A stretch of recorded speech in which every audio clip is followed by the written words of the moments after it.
Hello, my name is Tony. It failed at the box office and the critical reception was, shall we say, mixed at best. There was little appreciation for what was the most artistically stylized and visually aestheticized film of the 1980s. But you can't underestimate the power of culthood, nor that of sheer creative artistry to eventually prevail. Writer-director Michael Mann's film career was founded on a run of flicks no one seemed to like much. Thief, Manhunter, The Keep, until Heat brought home the bacon for him. Those early films would not die though, no, rather they would live to emerge from the incubator of time as re-evaluated genre classics, and quite rightly so. Adapted from Thomas Harris's novel Red Dragon, published in 1981, and the world's introduction to psychiatrist cannibal serial killer Hannibal Lecter, Manhunter hit screens in 1986, to resounding indifference and poor returns. What a bastard. Furthermore, Hannibal ain't so much the cannibal in this. I'm pretty sure that aspect doesn't even get a mention. Anyway, what really buried it from further down the pipe was Jonathan Demme's 1991 screen adaptation of Harris's The Silence of the Lambs. This was the second Lecter novel, and the film won 5 Oscars and did a roaring trade. Add to that Anthony Hopkins' lip-smacking, theatrically supercharged pantomime workout as Lecter, a performance which seared itself into the brain pans of the masses and popular culture, and virtually no one could have cared less about Manhunter. I mean, man who? Yet it's surprising just how much Silence of the Lambs cribs from it. Someone has seen it and paid attention. Thankfully, cult fandom release on multiple home entertainment formats, TV and satellite screenings, critical reassessment and standard and 4K Blu-ray releases increased the film's collateral. Now it's attained a whole different rarefied status, and it's no less than it deserves, because it truly is something spectacular.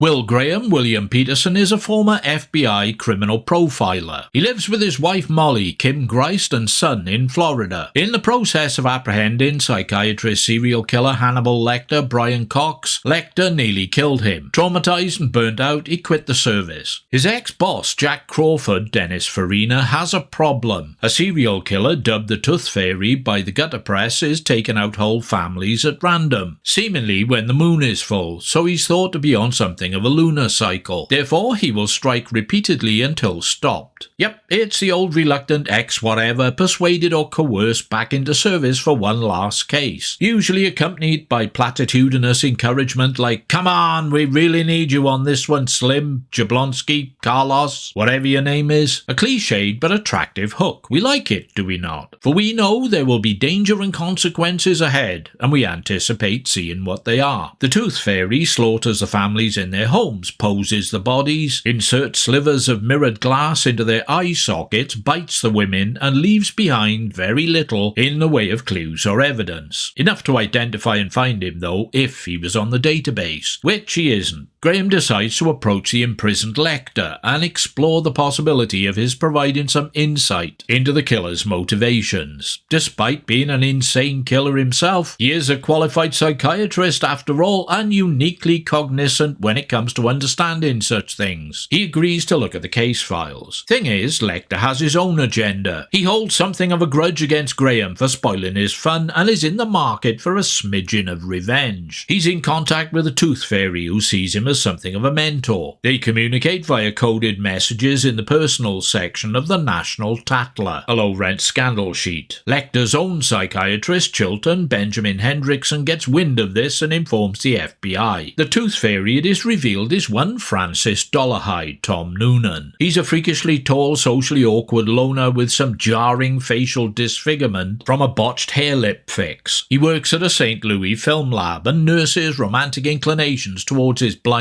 colleague, Reba McLean, Joan Allen. Sleazy National Tattler journo Freddie Lown, Stephen Lang, thinks all his Christmases have come at once when Crawford and Graham offer him an exclusive interview. Graham provides a highly derogatory false profile of the Tooth Fairy to provoke him into reacting. The plan backfires, with Lowndes getting kidnapped by Dollarhide, terrorized, tortured, and forced to record an apologetic retraction of his article. Dollarhide then straps him into a wheelchair, sets him on fire, and sends him careering into the parking garage of the Tattler. Friendly warning type of thing. The FBI decipher a coded message in the paper from Lecter to Dolarhyde. It provides Will Graham's home address and instructions to kill his family. Luckily, the FBI get there first and Will's wife Molly and son are relocated to a safe house. Events move ahead at pace, with Dolarhyde and Reba beginning a sexual relationship, mostly initiated by her. This results in the murder of a male colleague by a jealous Dolarhyde who wrongly sees him as a love rival.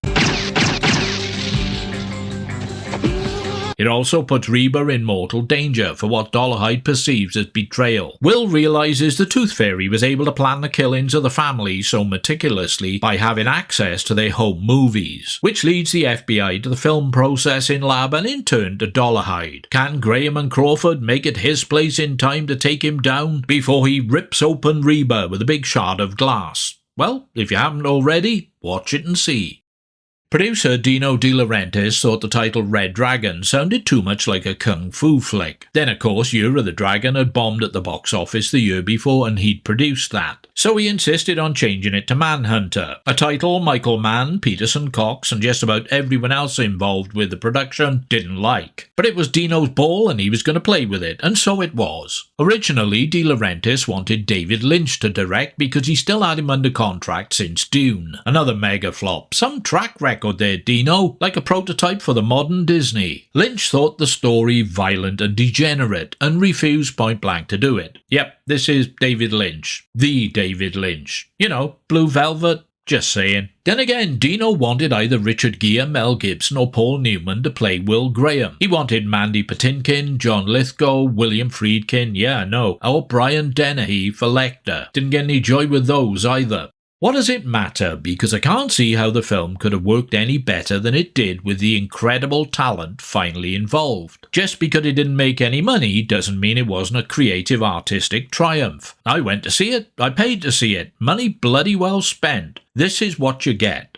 Writing the script took Mann 2 years due to his constant research into the principles and processes underpinning FBI criminal profiling, which in turn resulted in Manhunter being described as, and I quote, one of the most competent blends of cutting-edge forensic science and criminal profiling at the time. Mann was taking it seriously, and it shows. According to cinematographer Dante Spinotti, there is nothing in Manhunter which is just a nice shot. Almost every second was considered and composed to convey a particular atmosphere or emotion. Whether happiness, sadness, fear, illusion or disillusion, take your pick. It's a film that has been thought through with painstaking attention to detail and meaning. Spinotti's camera work is a masterclass. His utility of colour tints in the film employs a sharp romantic blue tone for domestic scenes such as those involving Graham and his wife, and a darker green hue with elements of purple or magenta for unsettling moments, those involving Dolarhyde, say, making it an emotionally shape-shifting and destabilising experience.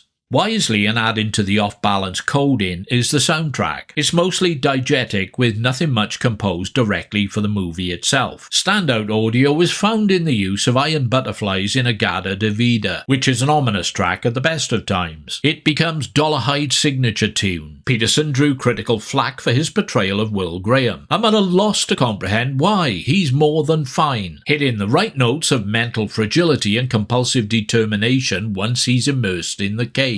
It's not easy carrying on a comprehensive dialogue with yourself and making it a compelling representation of your thoughts. He has the unenviable task of juggling the multiple complex and conflicting qualities of the character. Husband, father, damage burnout, laser-focused investigator, man of action, and Peterson doesn't miss a beat in transitioning between them. Graham's talent of being able to think like a monster to catch a monster is a blessing and a curse. On the one hand, his insights into the terrifying psyche of the serial killer are essential to stopping him and saving innocent lives. On the other hand, how to protect himself and those he loves from the trauma of doing so, moderate the emotional risk and cost, cleanse the stain it leaves on his soul. I get from Peterson a clear projection of the struggle and turmoil Graham is going through. Job done, you ask me. Is Brian Cox a better Lecter than Anthony Hopkins? I don't think about it in those binary terms. Let me put it this way. Cox is different and quite damned excellent. His Lecter is one of rapacious stillness, a self-contained, calculating devil hidden beneath a mask of banality. What Cox does so well is throw off unnerving flickers of the horrors bristling away behind that mask in his matter-of-fact conversations with Graham. They play out and are delivered with no more reactive weight than if he was discussing the market price of tea. It's horrifying human butchery and murder they're discussing. Cox is wonderfully understated and showy, almost normalised, and that's what makes him so utterly chilling. Lecter is given about 9 minutes of screen time, but he leaves not only his mark but the viewer begging for more. Dollarhide, on the other hand, is a much more prominent feature. Tom Noonan is someone else who took it seriously. I've always been sceptical of method acting, but the results Noonan gets almost converts me to the church. Not quite though. I still think it's pretentious bollocks. Still, if it works, I'm prepared to pretend I don't think it's pretentious bollocks, even though I do, take it from me. Noonan wouldn't communicate or otherwise interact with the rest of the cast, insisted on being addressed by his character's name throughout the shoot, did 50 push-ups between takes, and there were a lot of takes, sat alone in his dark trailer during downtime, stayed at a different hotel to everyone else. A pragmatic Laurence Olivier once suggested to a method Jack Dustin Hoffman on the set of Marathon Man, "Why don't you just try acting, dear boy?" Well, it's a thought, isn't it? Noonan's Dollarhide is an all-time icon of screen monsterhood. An imposing physical footprint, creepy-crawly as a giant centipede. He does demand and receive our awe. Yet man doesn't jettison his humanity completely, smartly choosing to allow us fragments of the broken, abused child he once was. The sedated tiger scene, if you've seen it, you'll know what I mean, is a genius moment of psychoerotic wish fulfillment. And then, after sex with Reba, he places her hand on his malformed mouth and poignantly weeps while she sleeps. But, like Graham says, he can sympathise with the child he was, but as an adult, someone should blow the sick fuck out of his socks. Noonan, quite honestly, is Dollarhide. Dennis Farina, a veteran of Man's TV shows Crime Story and Miami Vice, is always a welcome sight and is entirely watchable as a hyper-efficient Jack Crawford. Likewise, the rest of the supporting cast all spark the target. Special mention must go to Joan Allen, who spent time with the New York Institute for the Blind, learning how to move and walk like a blind person to look convincing on screen. She represents a rare instance for the time of a person with a disability who is not just a passive victim. Her emotional needs and desires are not reduced or defined by her disadvantages. She has agency and control over her sexuality, knows what she wants, and actively seduces Dollarhide, taking the dominant role during sex. Okay, so it's a big mistake on her part, but how the hell was she to know? More importantly, it's another example of man bucking convention. On top of this, add an electrifying climax where Graham and Dollarhide meet on screen and in real life for the first and last time, and simply thrill honey at the shocking blast of kinetic violence and death that is wrought. Okay, so far I've been remarkably positive, to the point that even I'm thinking, what's the downside here? Well, Manhunter has not aged as well as some. There are times when it looks, sounds and feels a little bit dated. Critics drew unfavourable stylistic similarities with Man's TV show Miami Vice, one citing it a Miami-like reliance on synthesized sludge. Whilst I don't agree with that evaluation, I can see where it's coming from. The Florida scenes especially have something of that MV vibe, and I can't say the happy ending family shot with the Grahams gazing out at the far sunny horizon idyll doesn't repel me slightly. Finally, and quite rightly so, it isn't going to be everyone's cup of tequila sunrise. It very likely doesn't move fast enough for the action junkies, and is not exploitative or explicit enough for the gorehounds. And am I too fond of the old neon flash for the American Gothic aficionados? Me though, I find it a film I can easily describe as mesmerising. What Man has given us, in essence, is an exploration of the symbiotic relationship between three killers who act for vastly different reasons. Graham will kill to protect the innocent, so he is the morally just angle, whereas Lecter and Dollarhide kill for the sake of self-gratification and to advance towards whatever delusional goals fuel their activities. To do as God does is to be as God is. They understand right and wrong, they just don't care. Lecter is keen to label Graham the same as him purely because they kill for their own reasons, but he's wrong, they're continents apart. Manhunter is a beautiful film, really. That's all anyone truly needs to know. Thank you very much for your time and attention. Feel free to do whatever you choose to do next. Hit like, don't like, comment, subscribe, check out my early access Patreon thing, or even make a welcome financial contribution via the thanks button. I do so like the ka-ching sound that makes. Now I've at last reviewed Manhunter, I imagine people will stop asking for it. On to the next one.